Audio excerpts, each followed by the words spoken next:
സംസ്ഥാന ബജറ്റിൽ ഇടുക്കി ജില്ലയെ പൂർണ്ണമായി അവഗണിച്ചുവെന്ന് കേരള കോൺഗ്രസ് ജില്ലാ പ്രസിഡന്റ് പ്രൊഫസർ എം.ജെ. ജേക്കബ്. കാർഷിക മേഖലയ്ക്ക് ഗുണകരമാകുന്ന പദ്ധതികൾ ഒന്നുമില്ല.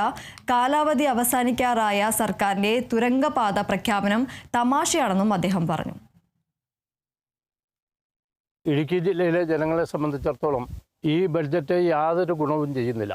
ഒരു രാഷ്ട്രീയ പ്രസംഗമായിട്ട് മാത്രമേ ഈ ബഡ്ജറ്റിനെ കണക്കാക്കാൻ പറ്റൂ. കട്ടപ്പനയിൽ നിന്ന് തേനിക്ക് തുരങ്കപാത ഉണ്ടാക്കുന്നതിന് വേണ്ടി 10 കോടി രൂപ പഠനത്തിന് വേണ്ടി മാറ്റി വെച്ചിരിക്കുന്നു എന്ന് പറഞ്ഞു. ഒരു തമാശയായിട്ട് നമുക്കതിനെ കാണാൻ പറ്റുള്ളൂ. 1 മാസം മാത്രം കാലാവധിയുള്ള ഒരു ഗവൺമെൻറ്, ആ ഗവൺമെൻറ്റിൻ്റെ അധികാര പരിധിയിൽ നിൽക്കാത്ത ഒരു കാര്യമാണ് പറഞ്ഞിരിക്കുന്നത്. കൃഷിയിടങ്ങളും വനപ്രദേശവുമായിട്ട് വേർതിരിക്കുന്നതിന് ഫെൻസിങ് ഉണ്ടാക്കുന്നതിനുള്ള ഒരു പദ്ധതിയും പറഞ്ഞിട്ടില്ല. കിടങ്ങുകൾ ഉണ്ടാക്കുന്നതിനുള്ള ഒരു പദ്ധതിയും പറഞ്ഞിട്ടില്ല. അങ്ങനെ ഈ നാടിൻ്റെ സമഗ്ര വികസനത്തിന് സാധ്യമാകുന്ന പദ്ധതികളൊന്നും ഈ ബഡ്ജറ്റിൽ പറഞ്ഞിട്ടില്ല.